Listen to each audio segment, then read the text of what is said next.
नमस्कार।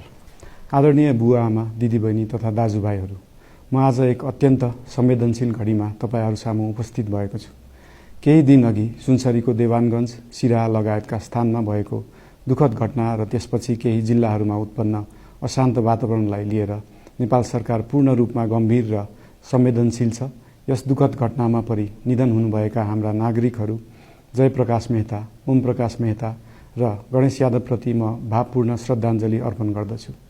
साथै शोक सन्तप्त परिवारजनहरूमा नेपाल सरकारका तर्फबाट गहिरो संवेदना व्यक्त गर्दछु। घटनामा परि घाइते हुनुभएका सम्पूर्ण नागरिकहरूको शीघ्र स्वास्थ्य लाभको कामना गर्दछु। घाइतेहरूको उपचारमा कुनै पनि प्रकारको कमी वा ढिलाइ हुन नदिन सम्बन्धित स्वास्थ्य निकायहरूलाई स्पष्ट निर्देशन दिइसकिएको छ।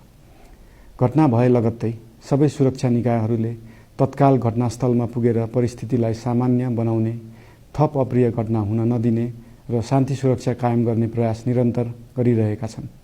घटनाको निष्पक्ष छानबिन गरी दोषीलाई कडा कानुनी कारबाही गर्न गृह मन्त्रालयले छानबिन समिति गठन गरिसकेको छ।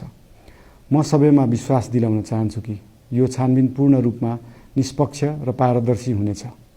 घटनामा संलग्न दोषी जो कोही भए पनि कानुनी दायरामा ल्याउन सरकार प्रतिबद्ध छ।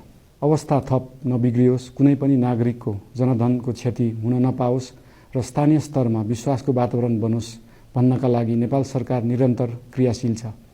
परिस्थिति सामान्यीकरण गर्न केन्द्र स्तरमा सर्वदलीय बैठक आह्वान गरी गहन छलफल गरिएको छ।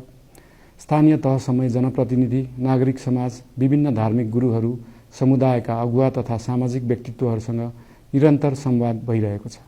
स्थानीय स्थितिको प्रत्यक्ष अनुगमन गर्न, पीडित पक्षसँग संवाद गर्न र शान्ति सुरक्षालाई थप सुदृढ बनाउन गृहमन्त्री स्वयं सो स्थानमा पुगिसक्नु भएको छ।